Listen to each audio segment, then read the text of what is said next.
You're listening to Historical Perspectives with Mr. Mault. Learn about life by looking at our history.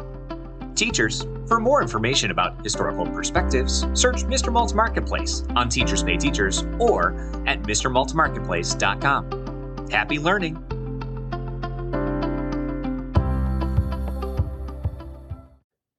Mermaids. "Right there," Sis whispered to her brother. "Where?" he answered, looking in every direction except where she was pointing. Sis climbed from her rock to his and grabbed his head from behind. She turned his face and spoke loudly. "There!" Whatever creature she saw went back into the water before Larry saw them. "There's nothing there, as usual," he said, and went back to putting the bait on his fishing hook. "You have quite an imagination, little sis."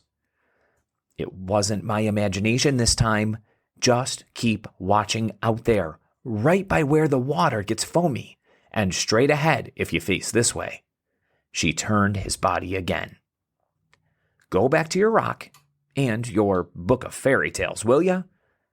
Bubby said, "I had to keep an eye on you, but that doesn't mean you have to share my favorite fishing rock, okay?" "You never believe me," Sis sighed, and returned to her rock. For their winter break this year, they visited Bubby at Kings Bay in Florida. It was nice to get away from the snow and school for just a little while. Every night, Bubby read them old fairy tales and folklore from all over the world, which Sis loved. Larry was more excited about his favorite pecan cookies that she was baking for them today. Sis stared at the water for a long time, but when nothing reappeared, she went back to her book. She was almost asleep in the pages when she heard Larry gasping the words, "Holy mackerel! Holy mackerel! Holy mackerel!" Sis guessed that he got a big fish and sat up, rubbing her eyes to see it. Larry was standing on his rock with his mouth dropped open, with his eyes as wide as clementines. "Mermaids," he whispered, and pointed. Sis saw them too. "I told you," she said proudly and stood up on her rock. "How many do you see?" "They're so far away, I'm not sure," Larry said slowly. He was in disbelief and belief at the same time. "I told you," Sis said again in pure delight. And just like that, the mermaids were gone again. The children ran back to Bubby's condo, hoping to find binoculars or a telescope. Bubby was there, rolling the warm cookies in powdered sugar. Her lips sparkled with the sugar from getting rid of the broken ones. The children spoke quickly, talking over each other as they described the mermaids, and Bubby's eyes twinkled. She grabbed the book of fairy tales and read them Hans Christian Andersen's story of the Little Mermaid.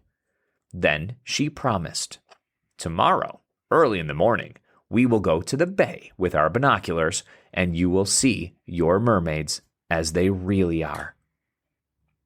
The next morning, the shore was full of people with binoculars and cameras. "We didn't tell anyone." Sis wondered aloud as she noticed the crowd. Bubby explained, "This is peak season and the best time of day to see them. Many people already know this." The three of them found their way to the shoreline and saw them right away. It looked like several mermaids just playing together in the water. Lifting their binoculars to their eyes, the children saw clearly. Then Sis and Larry looked at each other. Then again at the creatures up close. Finally, they looked at Bubby, whose gray hair glistened in the morning sun. "Aren't the manatees beautiful, my loves?" Thanks for listening to this Historical Perspective. If you enjoyed this episode, be sure to subscribe. Also, search for Historical Perspectives on Teachers Pay Teachers to learn more about other topics, such as the Golden Gate Bridge, Henry Ford, schools in the early 1900s, and so much more. Happy learning!